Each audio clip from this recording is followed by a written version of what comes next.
Bonsoir, salut ma pote, salut mon pote et salut à Benjamin Epps dans la maison. Yeah, Benjamin Epps, bonsoir et bienvenue à toi dans Move Rap Club. Merci ça nous fait très plaisir de te recevoir, ça va bien? Ça va très bien et toi? La pêche, en pleine forme, surtout car ce soir t'es là pour nous présenter ton nouvel EP. Vous êtes pas content? Vous êtes pas content? Triplé. Voilà, merci Lexa à l'arrière, j'ai mis un peu de temps avant de réagir. Mais comme vous l'avez entendu de la bouche de Benjamin Epps, c'est ça. Vous n'êtes pas content, triplé qui arrive ce vendredi 28 janvier. Et pour en parler, Ismaël est dans la maison. Salut Ismaël, Franck, salut Benjamin, salut tout le monde. On va parler rap américain, je suis content aussi. Aussi, ouais. Et DJ Serum est dans la maison également. Je suis un sérum de vérité, le game me craint. Je suis un sérum de vérité, le game me mais lui c'est trop, il se met bien tout seul à chaque fois. C'est trop. Cette phrase-là, quand je l'ai entendue, je me suis dit, je suis sûr c'est par rapport à moi. C'est sûr, c'était une évidence. Tu peux lui demander, c'était par rapport à DJ Serum? Bien sûr. Il a dit non de la tête, il a dit bien sûr.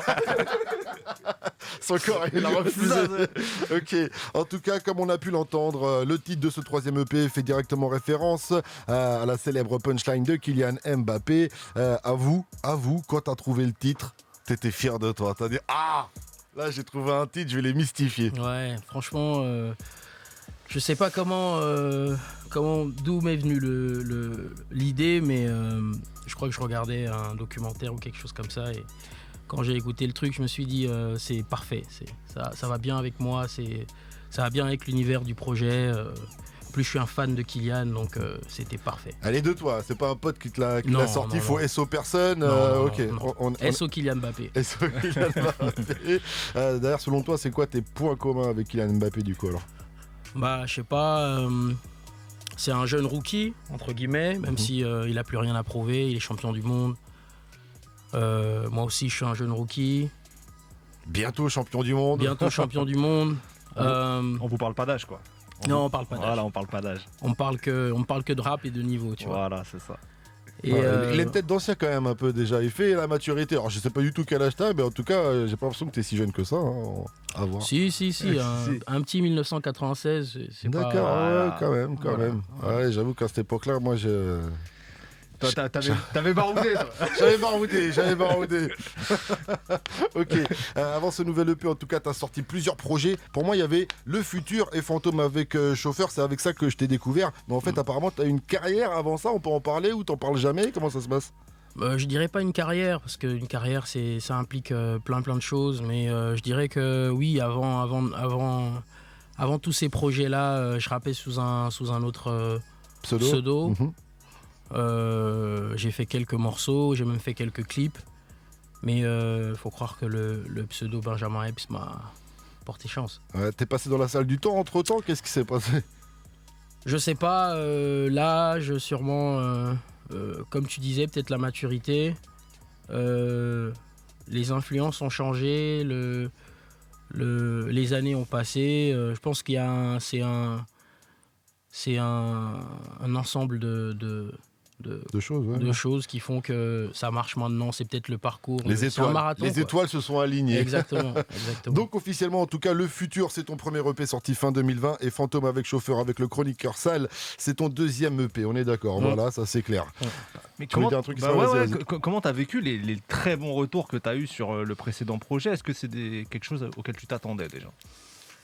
Non, pas forcément, parce que quand on sort un projet, il y a toujours un petit stress. Quand on rentre dans la sphère publique, on s'attend forcément à se faire démolir quelquefois, tu vois. Mais en ce qui me concerne, les deux premiers projets ont été très très bien accueillis. Je l'ai bien vécu. Je reçois plein de messages de soutien. Il y a des gens qui aiment pas aussi, naturellement, ça c'est normal, tu vois. Mais je suis content de tout ce qui se passe là en ce moment, tu vois. Il y a quand même eu un très très bon accueil du public rap français très très rapidement en tout cas. T'as fait partie des freshmen de 2021 quand même, et tu le seras aussi pour 2022 évidemment, parce que l'album, l'officiel, n'est pas encore sorti. On en reparlera peut-être avant la fin de l'émission. Là, on est bien sûr sur Vous êtes pas content, triplé, le EP, le troisième EP de Benjamin Epps qui arrive ce vendredi 28 janvier. Cet EP contient 8 titres avec 0 feat. Quoique, voilà, en MC quand même, on retrouve Jean Jass, hein, mais à la prod, voilà, du titre Tout droit de la banque. On va en reparler dans un instant, mais d'abord, je tiens à dire qu'on retrouve quand même le Rough Rider, Jadakiss, quand même, sur l'intro de Drillmatic. Tu l'as bien fait, pas mal. C'est des entraînements, beaucoup d'entraînements. Comment ça s'est fait, cette connexion avec Jadakiss? Bah écoute, ce qu'on fait en France finalement est bien suivi, va au-delà de ce qu'on peut penser. On a finalement Jadakiss et moi des gens en commun et 2-3 coups de fil, une conversation WhatsApp et ça s'est fait quoi. Parce qu'on est d'accord qu'à l'intérieur de cette intro, il dit c'est le meilleur rappeur français. Benjamin L, c'est le meilleur rappeur français. C'est Jadakiss qui le dit, c'est pas moi. T'as pas ghostwrité cette phrase. Bah non, pas du tout. Tu l'as pas influencé un petit peu? Ah non. Je lui ai dit, écoute, je fais mon projet. On veut le sortir en janvier. Est-ce que tu veux faire un couplet? Je crois qu'il était sur l'album il devait faire un couplet pour l'album de Russ. Le même soir, il m'a dit ça va être un peu tight. En plus, il est en tournée avec The Lox. Et donc, il m'a dit je te fais une intro. Et pour stylé. Moi, et est-ce que c'est lui à la fin qu'on entend sur le discours l'heure de business? C'est lui, ouais. Mais ça c'est nous qui avons pris. Ça n'a rien à voir avec ce qu'il a fait. Et justement, parce que ce discours-là, il est un peu mythique de Jadakiss quand il explique ça. Est-ce que toi aussi, tu apprends comme il faut ton business? Totalement. On a monté une équipe depuis 6 mois. On a monté un label de production, d'édition. Donc voilà, on est tight, ça veut dire on est une petite équipe, mais voilà quoi. J'essaie de mener mon business d'une main de fer, on va dire. C'est important. Ouais. Comme c'est écrit dans ta bio, en tout cas, le regard toujours tourné vers les États-Unis, Epsito multiplie les clins d'œil. Et là, dans l'EP, on retrouve une ref à Jay-Z, Kanye West sur le titre Encore, petit extrait. Et donc, toi, dans ton morceau qui s'appelle Encore également, tu dis que tu as fait plusieurs tafs, comme ramasser des melons à Nîmes ou valet de chambre à Aix. Quel souvenir t'en gardes de cette période? Très belle expérience. Pour un jeune homme comme moi, ce sont des expériences qui te forgent. Mais ça, c'était en parallèle de mes études, tu vois. Mais je pense que moi, je suis pas né ici. Pour l'essentiel, j'ai né pas au Gabon. C'est ça, je suis né à Libreville, au Gabon. Et donc, quand tu arrives, il faut que tu te battes, il faut que tu fasses tes armes. Des boulots comme ça, c'est des boulots qui te marquent à vie et qui t'apprennent à te débrouiller, quoi. Mais ce qui est intéressant, c'est que justement, dans Encore, tu compares un peu ces galères du passé avec les joies de la vie d'artiste qui connaît le succès maintenant. Totalement. Comment tu fais pour garder à l'heure actuelle ce feu d'avant dans la nouvelle vie que tu as?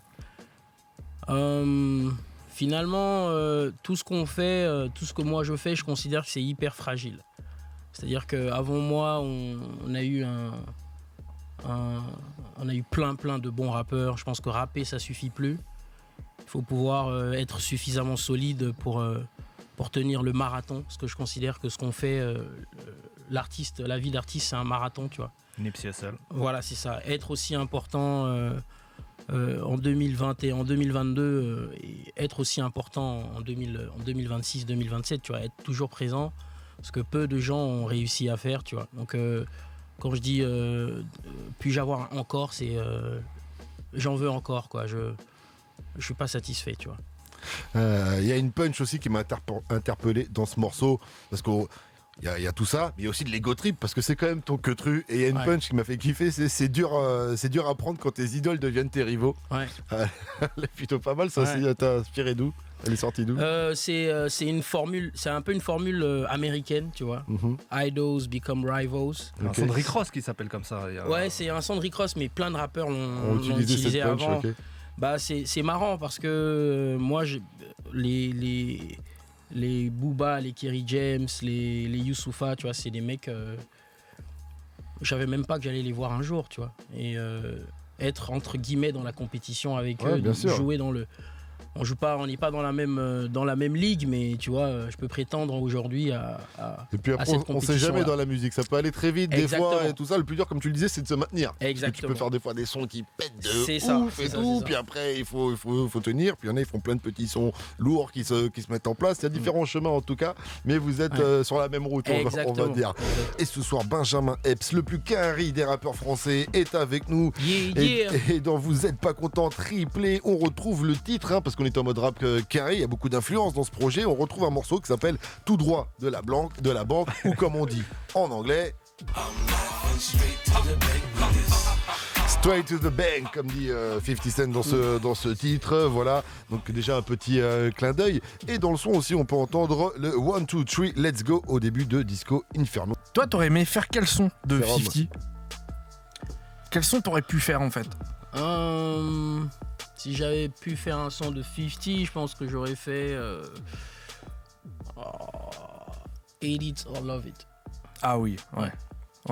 Il était pas en feat sur ce morceau avec The Game, carrément. Le sample incroyable, c'est magnifique. Bon choix, très bon choix. T'as pas vraiment de feat en tout cas sur tes projets, mais tu fais quand même des featuring. On a pu te voir aux côtés de Celassou, Dinos ou encore Sams. Et récemment, on t'a vu aussi sur un inédit de DJ Mehdi, Rest in Peace, avec Boosie P a.k.a. Pedro Winter. Petit extrait. Pour eux c'est les chiffres et pour moi c'est le kiff. C'est le frère, c'est la mère, c'est le fan, c'est le fils. C'est le début de la légende, c'est le TX, c'est le 10, c'est le West, c'est le East, c'est le MP. C'est fou ce son. Comment ça s'est fait en fait ? Comment tu t'es retrouvé sur un inédit de DJ Mehdi, ce qui est quand même assez émouvant, j'imagine. Il y a aussi Sandy Gold, la chanteuse préférée de DJ Mehdi sur ce morceau. Même moi je ne saurais pas te dire quoi. C'est-à-dire que Busy P il sait en tant que fan de hip-hop et pour avoir traîné avec DJ Mehdi, ils étaient comme des frérots, tu vois. Il m'a dit qu'il pense que si Mehdi était là, il apprécierait grandement ce que je propose et que j'étais la personne la mieux placée pour faire ce titre-là, parce que je pars de ce que je représente aujourd'hui. Et j'ai tout de suite dit oui parce que c'était un hommage à DJ Mehdi, quoi. Donc j'ai foncé, ça s'est fait. Santi Gold a enregistré le morceau un peu après moi. Et puis ça a donné ce magnifique morceau. Très bon son. Le morceau est sorti 10 ans après la mort de DJ Mehdi. Et il me semble que Boosie P a retrouvé la disquette. C'est pour ça que le logo, l'image, c'est une disquette, c'est ça, la cover. Le beat a été fait sur une MPC à New York. À l'époque, entre Boosie P et DJ Mehdi. C'est ça. D'accord, c'est fou quoi. Donc je sais pas s'il y avait d'autres sons ou quoi, ou sinon c'est un peu la petite pépite, tu sais. Bah ouais, la petite pépite, on t'a invité dessus, ça doit faire plaisir déjà pour l'histoire et pour tout ce que ça peut représenter. Interview Ego Trip, l'Ego Trip c'est toujours un peu entre rêve et réalité, donc j'ai quelques questions pour toi entre rêve et réalité, ok. Première question, si tu pouvais remonter le temps et te retrouver en studio pendant l'enregistrement d'un morceau culte, rap américain ou rap français, à toi de voir, et que tu peux poser un couplet dans ce morceau culte, tu choisis quoi?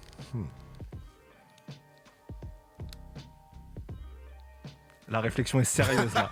Là, il veut pas dire n'importe quoi. Il a froncé les sourcils carrément. Un morceau culte.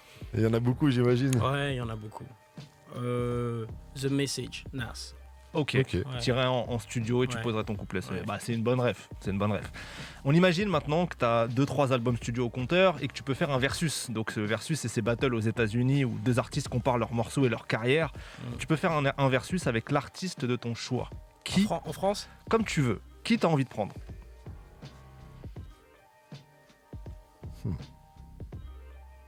Il plaque pas avec les réponses. On sent l'amateur de rap là. Son pour son. Allez, Alpha One. Alpha One, pas mal. C'est beau. C'est beau. Ça sera un très beau battle en tout cas. Ça ferait un beau versus à voir. Pour ton premier album, imaginons, tu peux réunir le casting de tes rêves sur un morceau. Tu composes quelle équipe? Et tu peux ajouter les beatmakers si tu veux. Un bon casting rap. Comme tu veux. Honnêtement, c'est libre. Si tu veux, tu peux même appeler le Philharmonique de Radio France, il n'y a pas de problème. Ce Franck qui te fait des drops. Pour The Message, ça peut être pas mal. Ouais, grave. Alors, Dr. Dre à la prod. Ça part sur des bases solides. Très solide, mais ça va pas sortir avant 10 ans encore. Ouais, cette ça histoire. sortira jamais par contre. Ouais, ok, j'ai capté. Alors, mettons Kanye West à la prod. Ouais, ok. Il y aura 14 versions différentes, mais vas-y. Ok.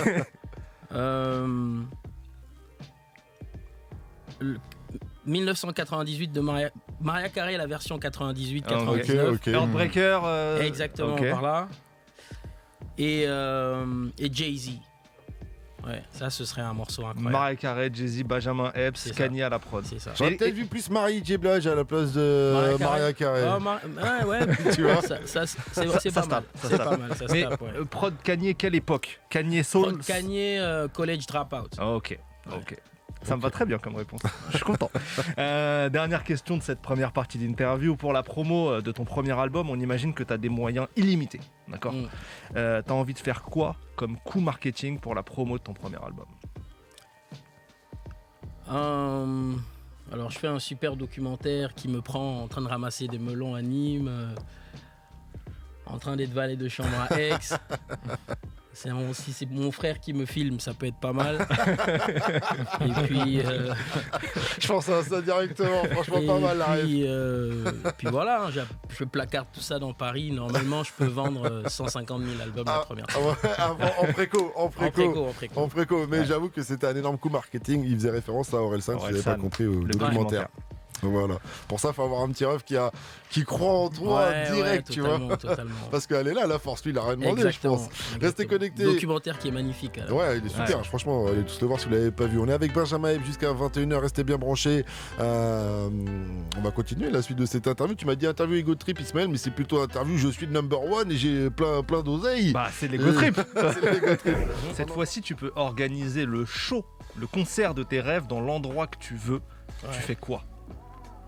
Alors, je fais un concert, un grand festival à Libreville, sur la plage, où je fais venir l'ancienne génération, la nouvelle génération, rap français, rap américain, NTM, IAM, Nas, Jay-Z, la nouvelle génération, Kendrick, J. Cole. Je mets des rappeurs gabonais aussi. Il y a vraiment quelque chose de très gros à faire. Moi je viens. C'est un de mes rêves. Ouais. Et Pascal Sefranc pour présenter le concert. Évidemment. Non, moi je serai dans le public ou ouvrir le bar, je te rassure. Faites du bruit les mecs. Ça donne envie en tout cas. Ouais, ça donne très envie. Tu parles d'argent dans le projet, c'est logique. C'est quoi tes objectifs matériels ultimes? Est-ce que tu as des visées comme ça d'une vie dont tu rêves ou c'est pas des trucs que tu calcules forcément? En fait, pour être totalement honnête avec toi, je vis la vie de mes rêves en ce moment. Tu vois. Après, en tant qu'être humain, à chaque fois qu'on atteint des objectifs, on se fixe de nouveaux objectifs. Et mon nouvel objectif, c'est pourquoi pas être là dans 10 ans déjà, tu vois. Parce que en général, quand la musique est bonne, l'argent, ça finit par venir, tu vois. Ça finit par arriver. Il a un objectif, mais il apprécie le chemin. Il apprécie la route. Voilà. Il profite du paysage, ça kiffe, normal. Bah, t'as raison. C'est kiffer, quoi. C'est le chemin qui est important. Il faut profiter du moment présent bien aussi. Sûr, attention. Bien sûr. Parlons de moments présents dont il faut profiter. Tu parles beaucoup de femmes aussi dans les Ego Trips. Yes. Si tu devais former un couple célèbre avec quelqu'un, ça serait quelle star, quelle célébrité? Française? Comme tu veux. Je vais me faire. Tu le mets dans la sauce. Ouais, il me met dans la sauce. Si t'es avec quelqu'un, tu peux dire quoi qu'il en soit, je serai avec cette personne. Quoi qu'il en soit, je serai avec ma mère, bien sûr, dans tous les. Bon, c'était ma réponse que j'avais prévue. Je te le dis. Je sais pas, je dirais. Beyoncé, allons jusqu'au bout. Hein. Non, tu sais, les goûts et les couleurs. Miss Gabon, je connais pas son nom. Non, moi non plus, je connais pas son nom. Alors disons. Kadjari Touré, c'est ça son nom? Ah, je sais pas qui c'est. Sefranc, Théo Vérif? C'est une jeune actrice française. Ok. Ah, je crois voir, ouais, mais. Kharidja Touré. Kharidja Touré. Ouais, que je kiffe, ouais, j'adore. Ok, super. Très belle. C'est Ron? Okay. T'as une réponse à ça, toi, ou pas? Ah ouais, mais moi je suis déjà en couple avec une célébrité. C'est vrai? Ouais. Dis. En fait, avec son sosie, quoi. Parce que ma meuf, en fait, elle ressemble vraiment à Whitney Houston quand elle était jeune. C'est vrai? C'est un truc de ouf. Ouais. Faudra nous montrer une photo, on vérifie. Hein. D'accord. Ok. On va être obligé de mettre ça sur les réseaux, on va demander aux gens directement s'ils sont d'accord. Ce franc, on te met pas dans la sauce. Toi, c'est madame. Moi, c'est madame, bien sûr, c'est madame. Bien sûr, voilà, pas de sauce pour moi. On termine cette interview Ego Trip avec un contre-pied façon Mbappé. On quitte un peu ça. Si tu devais citer, selon toi, un truc artistique que tu aimerais améliorer, faire progresser dans ton art, est-ce qu'il y a quelque chose que tu as envie de. Voilà, qui est un objectif pour toi, tu aimerais aller vers ça et c'est pas encore le cas? Ouais, je crois que sur mon album, ce qui fait peut-être la différence avec les 3 EP, j'aimerais diversifier un peu la musique. Les sonorités. Les sonorités, ouais. Tu vois, avoir quelque chose de... Rester Benjamin Epps, faire du Benjamin Epps, mais ne pas avoir peur d'aller vers ce qui me plaît et ce qui m'intéresse, quoi. C'est quoi ce qui te plaît et qui t'intéresse? La musique, tout simplement. Tu vois. Là, pour le moment, c'est très rap parce que ce sont mes influences et tout, mais je pense que la musique, ça évolue aussi. C'est-à-dire que le chant te parle. Est-ce que tu parles de chant, là? Non, pas nécessairement. Je ne parle pas de chant, non. D'accord. Il y a plein d'autres choses. Il y a mettre un peu plus de basse, par exemple, sur mes kicks. M'ouvrir à des featuring, tu vois. Explorer les univers D'accord, ouais. Des autres. Faire des petites tentatives, des délires, quoi. Exactement. C'est normal. C'est normal, évolue. On a parlé beaucoup d'Ego Trip, notamment aussi avec Ismaël, parce que c'est une de tes signatures, de ta patte, quoi. Mais tu tapes aussi sur des thèmes, tu vas aussi... et par exemple, sur l'album, là, il y a un morceau, c'est dans le Way. Ouais. Tu parles d'une femme ou des femmes. Ouais. Je te laisse nous parler de ce morceau. Ouais, c'est un morceau qui peut parler à toutes les femmes, finalement. C'est l'histoire d'une jeune fille avec qui je traînais dans le quartier, que je connais bien, qui, à un moment de sa vie, a rencontré les mauvaises personnes, a fait les mauvais choix, et qui, entre guillemets, a mal tourné, quoi. Mais c'est inspiré d'une histoire vraie, donc? Ou c'est plutôt de... C'est une histoire imaginaire, romancé, mais voilà, c'est romancé. Je pense que ça peut parler à plein de gens, tu vois. Il y a des références type Dubaï, Zanzibar. C'est un peu le groove de plein de jeunes filles aujourd'hui. Je pense que finalement, il y a rien d'imaginaire parce que ça peut parler à plein de gens, quoi. Ok. Faut qu'on parle aussi de la cover. De ce projet, ouais. Parce que sur la cover, elle est simple, hein, on voit ta tête, fond noir et tout, mais t'as une lame de rasoir dans la bouche. Mais ce qui m'a interpellé, c'est que normalement les lames de rasoir double tranchant, tu les mets à plat dans ta bouche. Sauf que toi, tu la tiens du côté tranchant. C'est le père de famille qui parle. C'est dangereux. Déjà, ne faites pas ça chez vous. Ça, non, c'est clair. Ne faites pas ça chez vous, je confirme. Et est-ce que tu l'as fait ou est-ce que c'est un montage où tu t'es risqué à mettre cette lame de rasoir pour le shoot? On l'a vraiment fait avec la lame de rasoir. Ouais. D'accord. Parce que... J'étais persuadé que c'était un montage. Non, pas du tout. Déjà, big up à Armen. Armen qui est un photographe, grand photographe d'ailleurs. Oui, Armen à l'ancienne, les plus grands. Ça, c'est l'influence Indalou, non qui appelle Armen comme ça. Je sais pas. Lourd.